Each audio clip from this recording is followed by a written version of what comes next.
अस्सलाम वालेकुम नाज़रीन, मेरा नाम है ज़नीरा और आप देख रहे हैं ज़ीनी टॉक्स। आज हम बात करेंगे Ramzan and mental health. Ramzan में हम स्ट्रेस से कैसे निजात हासिल कर सकते हैं। अगर हम रोज़े को सही तौर पे परफॉर्म करते हैं स्पिरिचुअली एंड फिज़िकली, तो इससे हमारी सेहत पे बहुत ही अच्छे असरात मुरतब होते हैं। 2 ग्रुप्स पे तहकीक की गई और ये वो ग्रुप्स थे जो बहुत ज़्यादा डिप्रेशन के मारे हुए लोग थे। तो उनको 2 हिस्सों में तकसीम कर दिया गया।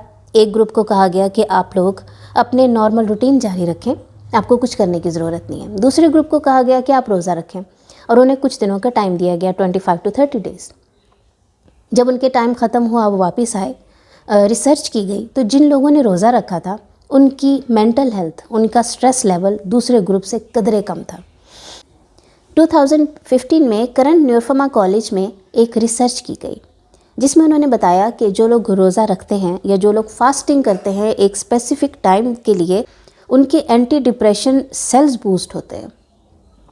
मतलब उनके अंदर एक ऐसी खासियत पैदा हो जाती है जो उनके जहनी दबाव को कम करती है।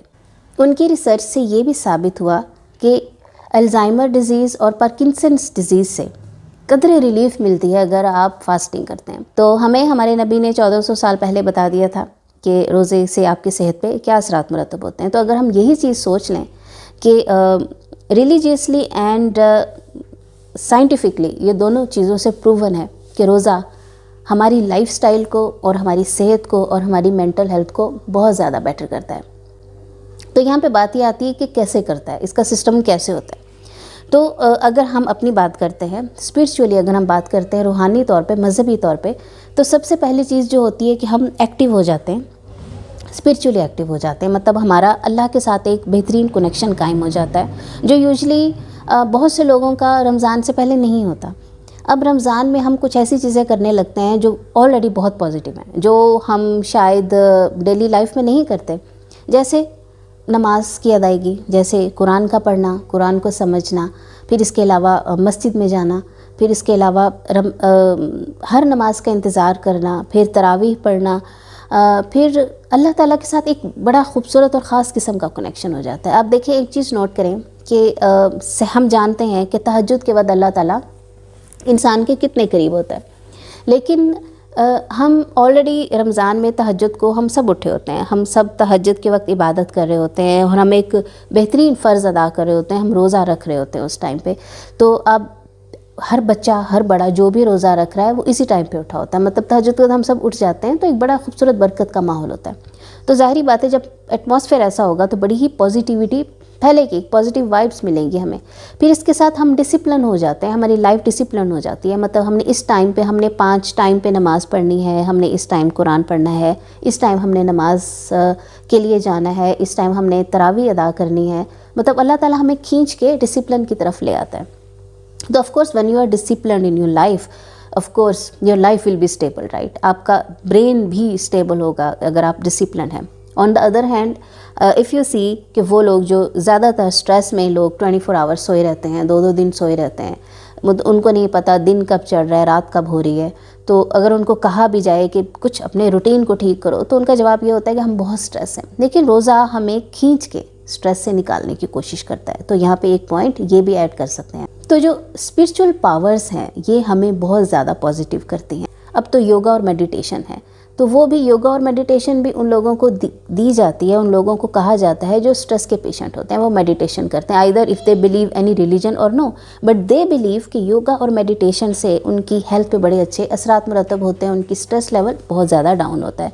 तो ये हमारी ऑलरेडी मेडिटेशन है जो हमारी हेल्थ, तो ऑलरेडी हम इसमें एक मेडिटेशन करते हैं, हम अल्लाह ताला के साथ एक कनेक्शन रखते हैं। We talk nicely with others, you know, हम कोशिश करते हैं कि अगर हम यूजली अगर हम स्ट्रेस में होते हैं तो हम कुछ भी बोलते हैं, कुछ भी करते हैं, चीखते चिल्लाते हैं। But when we are fasting, you know, we try to control ourselves. हमें पता है कि गाली देने से पहले भी सोचते नहीं, उप्स गाली नहीं देनी, रोज़ा है। किसी के बारे में बुरा नहीं सोचना, रोज़ा है। चुगली करते हुए भी, तो ये सारी बुराइयां जो हैं, ये जो सारे हम एक्टिविटीज़ करते हैं, ये हमें नेगेटिविटी की तरफ लेके जाती हैं। और जब सारी नेगेटिविटीज़ इकट्ठी हो जाती हैं तो इंसान हाइपर स्ट्रेस पेशेंट हो जाता है। यू नो, वी से कि एक पॉजिटिव इंसान स्ट्रेस नहीं होता और दूसरी तरफ मोमिन صبر کرتا ہے، اپنی ہر پریشانیاں، ہر تکلیف اللہ پہ چھوڑتا ہے اور ہر چیز پر راضی رہتا ہے، یہ مومن کی ایک نشانی ہے۔ تو جب ہم نان پریکٹیکل ہو کے ان چیزوں سے سائڈ پہ ہو جاتے ہیں تو سب سے پہلی چیز یہ ہوتی ہے کہ ہمیں سٹریس ہوتی ہے۔ ایک بڑی کامن سینس ہے کہ جب صحت اچھی تو آف کورس آپ کا دماغ اچھا، تو اس سے آپ کی صحت بھی اچھی ہوتی ہے، آپ کا دماغ بھی اچھا ہوتا ہے، پلس اس کے علاوہ اسپرچول ایکٹیویٹیز سے آپ کا دماغ اور اچھا ہوتا ہے۔ آپ پریکٹس کرتے ہیں، اب پریکٹس کرتے ہیں اپنی سٹریس کو کیسے ریلیز کرنے کی۔ یوزلی ہم اپنی سٹریس کو ریلیز نہیں کر پاتے، but this is practising month, اسی لیے اسے کہا جاتا ہے کہ رمضان میں ہم آلریڈی پریکٹس کرتے ہیں۔ اب ہم کتنا بھی کسی کو فورس کر لیں کہ تم یہ چیز چھوڑ دو، وہ نہیں چھوڑ سکتا، وہ اس کے پاس ایک ہم نے بہت بڑا ایکسکیوز بنایا ہوتا ہے کہ ہم تو خود ٹینشن کے مارے میں، ایک اس بندے نے ہمیں تنگ کیا ہوا ہے۔ لیکن رمضان میں ہم کچھ نہیں کہہ سکتے بیکاز یہ ہمارا بلیف ہے، یہ ہماری محبت ہے اللہ تعالیٰ کے ساتھ اور یہ ہمارا کلچر ہے۔ تو if I'm not talking about religiously, if I'm not talking about Muslims, fasting is very good for health, fasting is very good for mental health. So, انشاءاللہ نئی ویڈیو کے ساتھ ملاقات ہوگی، اللہ نے کے بعد۔